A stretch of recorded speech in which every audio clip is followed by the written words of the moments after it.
रब इश्रह ली सदरी वयस्सिर ली अमरी वाहलुल उक़्दतम मिन लिसानी यफ़क़हू क़ौली। अस्सलाम वालेकुम, doctor Samiya Bashir here, consultant diabetologist and CEO of diabetes टेलीकेयर। उम्मीद करती हूँ कि आप लोग खैर खैरियत से होंगे और यकीनन शुगर के साथ अपनी ज़िंदगी को बेहतर से बेहतरीन बना रहे होंगे।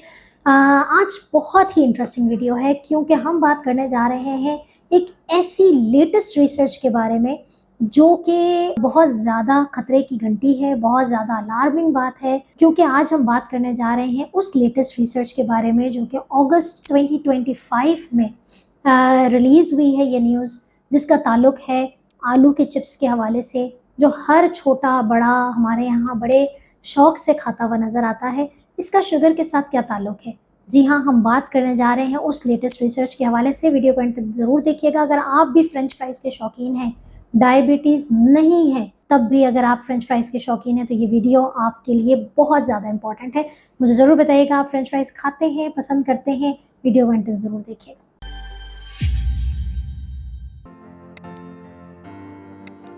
जी हाँ, बज गई है खतरे की घंटी। कैसी खतरे की घंटी?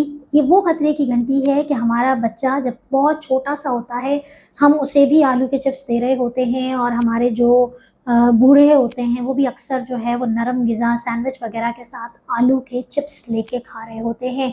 क्या स्टडी आई है अगस्त 2025 में, एक ऐसी स्टडी जो कुछ चंद 100 लोगों पे नहीं की गई है, बल्कि हज़ारों लोगों पर की गई है। एक ऐसी स्टडी जो कि 2-4 सालों में नहीं बल्कि पूरे 40 सालों की स्टडी है। जी हाँ, 1984 से इस स्टडी को कंडक्ट करना शुरू किया गया, उसके सर्वेस करना शुरू किए गए और इसका फाइनल रिज़ल्ट 2024 में उसको कंपाइल किया गया। तो क्या बात सामने आई?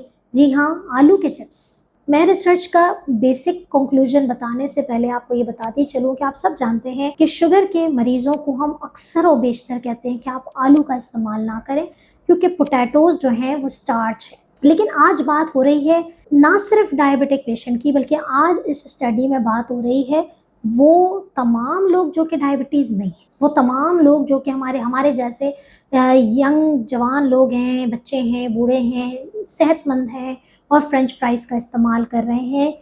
रिसर्च ये बताती है कि अगर आप हफ्ते में, ये माइंड अपने पास नोट कर लीजिए अपने ज़हनों में, कि अगर आप हफ्ते में 3 या 3 से ज़्यादा दफ़ा फ्रेंच फ्राइज़ का इस्तेमाल करते हैं तो आपके जिस्म में टाइप 2 डायबिटीज़ होने का रिस्क 20% तक बढ़ जाता है। अक्सर हम सुनते हैं, देखते हैं कि अचानक शुगर हो जाती है, कुछ भी नहीं था, फैमिली में शुगर नहीं थी, ये अचानक शुगर कहाँ से हुई? तो ये स्टडी बता रही है कि अगर आप 3 सर्विंग्स 3 दफ़ा हफ्ते में 3 या 3 से ज़्यादा दफ़ा अगर आप फ्रेंच फ्राइज़ का इस्तेमाल कर रहे हैं तो आपके अंदर टाइप 2 डायबिटीज़ का रिस्क बढ़ जाता है, यानी कि ऐसी डायबिटीज़ जिसमें इंसुलिन के काम करने की सलाहियत डिस्टर्ब हो जाती है।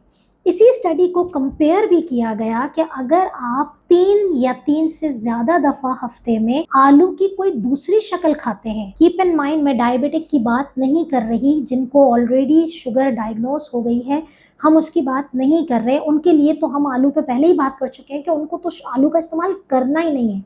हम तो बात कर रहे हैं कि ये शुगर कर क्यों रही है। अगर आप आलू की कोई दूसरी शक्ल खाते हैं, उबला हुआ आलू, बेक्ड आलू या फिर मैश पोटैटो इस्तेमाल करते हैं, ये रेशो टाइप 2 डायबिटीज़ के इंक्रीज होने का सिर्फ 5% है। तो क्या हुआ? फ्रेंच फ्राइज इस्तेमाल करेंगे, रिस्क ऑफ डायबिटीज़ 20% है। अगर पोटैटो की कोई दूसरी फॉर्म है तो 5% से भी कम चांसेस कहते हैं कि आपके अंदर डायबिटीज़। क्यों? अच्छा, ये डिफरेंस क्यों है? एक तो ये है कि फ्रेंच फ्राइज़ के अंदर आपको देखें कि आप एक तो ऑयल बहुत ज़्यादा है, दूसरा बाज़ औक़ात हम ऑयल को री-फ्राई कर रहे होते हैं, रीहीटेड ऑयल में इस्तेमाल करते हैं, उसके अंदर ट्रांस फैट बन जाता है, ऐसा चिकनाई जो कि जिस्म में नुकसान का बाइस बनती है, इंसुलिन की रेजिस्टेंस क्रिएट करती है। तीसरी वजह क्या है कि हम इसमें सॉल्ट बहुत डालते हैं, फिर इसके अंदर कोटिंग करने के लिए बाज़ औक़ात कॉर्नफ्लावर डल रहा है, मैदा डल रहा है, ये तमाम चीज़ें करके जब आप ऑयल में इसको डीप फ्राई करते हैं तो ये सारी चीज़ें जो हैं वो इसके अंदर negative impact on the health करती हैं। बड़ी ही मज़े की बात उन्होंने इसमें ऐड ऑन की है कि अगर आप ये जो 3 सर्विंग फ्रेंच फ्राइज़ के या 3 से ज़्यादा सर्विंग फ्रेंच फ्राइज़ के ले रहे हैं, उसके मुकाबले में कार्बोहाइड्रेट की अगर वो शक्ल इस्तेमाल की जाए जिसे हम मुकम्मल अनाज की सूरत कहते हैं, तो आपके जिस्म में जो डायबिटीज़ का जो रिस्क है वो 19% तक कम हो जाता है।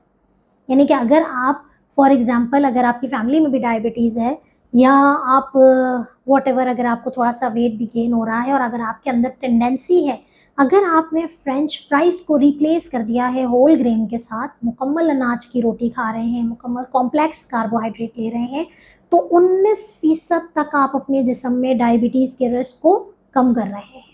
इन द सेम वे अगर आप जो बेक पोटैटो, मैश पोटैटो या हम अक्सर गोश्त के सालन में, सब्ज़ी में आलू का इस्तेमाल करते हैं, अगर आपने वो आलू को रिप्लेस किया किसी होल ग्रेन के साथ, मुकम्मल अनाज के साथ, तो ऐसी सूरत में 4% आप डायबिटीज़ के रिस्क को कम कर रहे हैं। एक और इन्होंने बड़ा ज़बरदस्त इसमें पॉइंट दिया है, मैं स्टडी का आपको लिंक भी शेयर कर रही हूँ कि बहुत ज़बरदस्त बात ये की गई है कि अगर आप फ्रेंच फ्राइज़ को रिप्लेस करते हैं इससे भी ज़्यादा हाई कार्ब यानी कि सफ़ेद चावल के साथ, तो आपकी डायबिटीज़ का रिस्क मज़ीद इंक्रीज़ हो जाता है instead of going lower down. तो बात यह है, सिंपल सी कहानी, कंक्लूजन ये है कि इस स्टडी ने हमें फिर बता दिया कि स्टार्च का इस्तेमाल शुगर के बढ़ने, शुगर के खतरे को बढ़ने, शुगर की खतरे की घंटी बजाने में कितना ज़्यादा अहम रोल प्ले करता है।